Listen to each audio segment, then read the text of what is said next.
Welcome to the channel. My name is Matthias. Today we're going to talk about Captain America issue 341, written by Mark Grunwald. So we covered this issue partially when we talked about the first big confrontation between Captain America and Iron Man. And that is the first part of this issue, but it's split in three parts. After that, this issue is going to focus on John Walker and Lamar Hoskins, who are Captain America and Bucky respectively. Well, that's going to change, but we're going to get into that. And the last part of the issue focuses on the Serpent Society and Viper, who's going to make her move to try to take it over. So without further ado, let's go. And things start off with John Walker, who discovers that Lamar, he has changed his costume identity. Now he's Battlestar. Because what we find out is that Lamar actually discovered that Buck was a derogatory term for black people. So the thing is that he was Bucky, and so he was made aware of the situation, and so he decides to change his costume identity. And symbolically, something pretty cool happens because he's not a sidekick anymore. He's not viewed like a sidekick. He wants to redefine himself as his own hero. He wants to view himself as an equal to Captain America, that they're allies. And the interesting thing is that even though John Walker is always shown to be like this musclehead and very reactionary, he's really cool with this whole situation. He's proud that Lamar has decided to do this. Even Walker's like, if you get any pushback from the council that oversees their activity, I'll vouch for you for this. And Battlestar even gets his own adamantium shield because he really viewed that it wasn't fair that he didn't have a way to defend himself like Captain America did. So later that day, what happens is we have this big political rally. Captain America and Battlestar are there. When out of nowhere, the two other Buckies that used to work with John Walker and Battlestar crash the party. Now they've taken up new costume identities.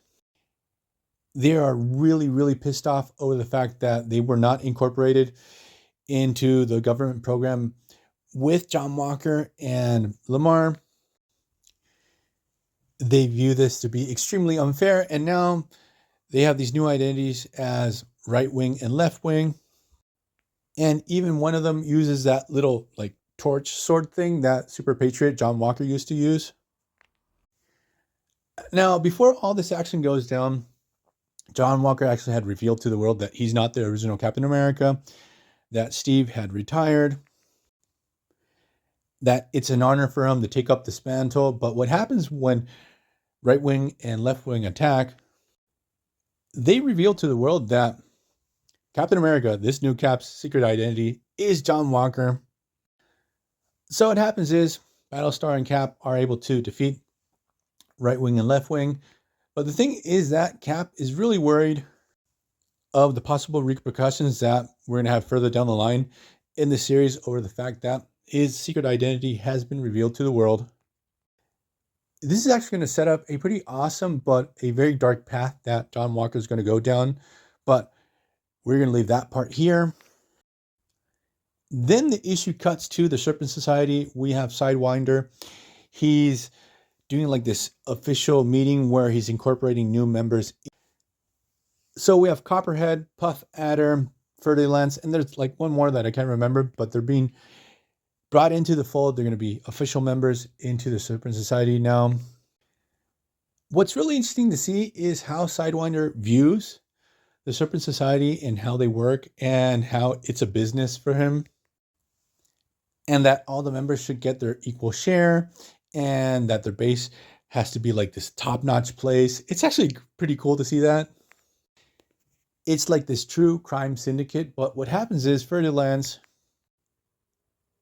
once in her quarters, she turns on like this tracking beacon that allows Viper to teleport there. And what happens is Viper wastes no time in trying to kill Sidewinder to try to take over the Serpent Society. This will lead to Diamondback being able to save Sidewinder. She takes him to safety, and she does something pretty surprising. She decides to call Captain America's hotline, his superhero hotline, for help.